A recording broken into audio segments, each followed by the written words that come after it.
శిక్ష విద్యాశాఖలో పనిచేస్తున్నటువంటి కాంట్రాక్ట్ ఎంప్లాయీస్ 33 జిల్లాలలో గత 27 రోజుల నుండి ఈ రోజుకి 28వ రోజండి సమ్మె చేస్తున్నప్పటికీ కూడా 2 సార్లు 3 సార్లు చర్చలు జరిగినప్పటికీ కూడా మా కోరికలు చిన్నవి చాలా కనీసమైనటువంటివి వాటిని కూడా ఏది కూడా పేపర్ రూపంలో ఇవ్వకుండా నాన్ ఫైనాన్షియల్ అనేటువంటిది మాట్లాడారు.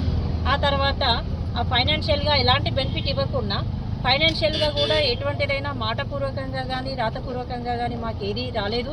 కాబట్టి అందరూ నిరాశ నిస్పృహలతో ఉన్నారు. ఇప్పటి వరకు గడిచిన ప్రభుత్వాలు కూడా ఈ విధంగానే దాటవేసేటువంటి ధోరణితోనే ఎన్నిసార్లు నిరసన తెలిపినప్పటికీ సమ్మె చేసినప్పటికీ ఎలాంటి ఉద్యోగులకు ఎలాంటి ఉపశమనం కలగలేదు, ఎలాంటి బెనిఫిట్స్ రాలేదు. ఇప్పటికైనా హామీ ఇచ్చినటువంటి మన సీఎం గారు రేవంత్ రెడ్డి సార్ గారిని ఒకటే కోరుతున్నాం, సార్ మేము సమ్మె ఎత్తివేయడానికి సిద్ధంగా ఉన్నాం, కానీ మీరు ఇచ్చినటువంటి హామీని మీరు ఎందుకు నెరవేర్చట్లేదు అని ప్రశ్నిస్తున్నారు. ఈ రోజుకి కూడా ఎన్ని రకాల బెదిరింపులు ఉన్నప్పటికీ కూడా భయపెట్టే ధోరణి ఉన్నప్పటికీ కూడా అందరూ ధైర్యంగా టెంట్ కిందే ఉండడానికే సమ్మె చేయడానికే సిద్ధపడి వచ్చారు. కాబట్టి ఎక్కడ కూడా 90% ఎక్కడ 10% కూడా ఎవరు సమ్మె నుండి విరమణ చేద్దాము వెళ్దాము అనేటువంటి పరిస్థితులు ఇప్పటికీ కూడా లేవండి. దయచేసి మహిళలు సమగ్ర శిక్ష ఉద్యోగులందరూ ఎప్పటి నుంచో వెట్టి చాకిరీ చేస్తున్నారు. చాలని వేతనాలతో ఇప్పటి వరకు రోడ్డెక్కింది లేదు. ఇంత రోడ్డెక్కినప్పటికీ కూడా ఇన్ని రోజులుగా విద్యార్థుల యొక్క విద్య కుంటుపడుతున్నప్పటికీ కూడా మరి ప్రభుత్వం ఎందుకో నిమ్మకు నీరెత్తినట్టుగా ఉన్నది. మా డిమాండ్లు కానే కాదు సార్, ఇదంతా మా విజ్ఞప్తి. మరి ఎందుకు సార్ మనసు కరగట్లేదు, మరి నిర్ణయం ఎందుకు తీసుకోవట్లేదు మాకు అర్థం కావట్లేదు. మేము చివరి నిరాశలో ఉన్నాం సార్. అంటే ఇప్పుడు ఒక ఉపాధ్యాయులుగా మేము విధంగా ఉన్నాం. నాన్ టీచింగ్ స్టాఫ్ కానీ టీచర్లు కానీ ఇంకా ఉధృతంగా సమ్మె చేయడానికి పిలుపునిస్తున్నారు.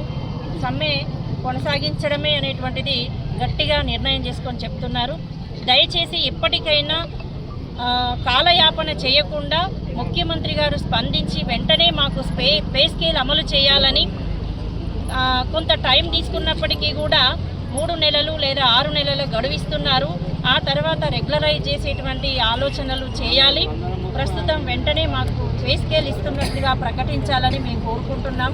విద్యార్థి ఫెడరేషన్ ఎస్ఎఫ్ఐ తెలంగాణ రాష్ట్ర కమిటీ పిలుపు మేరకు ఏదైతే సమగ్ర శిక్ష ఉద్యోగులు తమ న్యాయమైనటువంటి డిమాండ్లు పరిష్కరించాలని చెప్పేసి గత 28 రోజులుగా మరి సమ్మెలు చేస్తున్నారో వారికి మద్దతుగా తెలంగాణ రాష్ట్ర కమిటీ సంపూర్ణమైనటువంటి మద్దతు తెలియజేస్తూ ఈరోజు ఏకకాలంలో రాష్ట్ర వ్యాప్తంగా ఉన్నటువంటి 33 కలెక్టరేట్ల ముందు కూడా ఎస్ఎఫ్ఐగా సమగ్ర శిక్ష ఉద్యోగులకు మద్దతుగా ధర్నాలు నిర్వహించడం జరుగుతూ ఉంది. మరి ఎందుకంటే గత 28 రోజులుగా వారి న్యాయమైన డిమాండ్లు పరిష్కరించాలని వారు సమ్మెలు చేస్తూ ఉంటే ఈ ప్రభుత్వం కనీసం నిమ్మకు నీరెత్తినట్లు వ్యవహరిస్తున్నటువంటి పరిస్థితి ఉంది. ఎందుకంటే వాళ్ళు అడుగుతున్నది కొంతమ్మ కోరికలు కాదు, న్యాయమైనటువంటి కోరికలే. ఏదైతే ఇప్పుడు ముఖ్యమంత్రికి ఉన్నటువంటి రేవంత్ రెడ్డి మరి ఆయన చెప్పినటువంటి విధంగా వీళ్ళని రెగ్యులరైజ్ చేయాలి.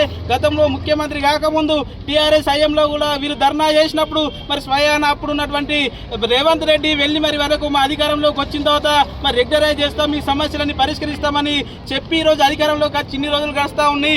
మరి వీళ్ళ టైంలో కూడా వీళ్ళు ధర్నాలు చేస్తే ఆ రోజు ఇచ్చినటువంటి మాట ఈ రోజు గుర్తుకు రావడం లేదా అని చెప్పేసి కూడా ఈ సందర్భంగా అడుగుతా ఉన్నాం.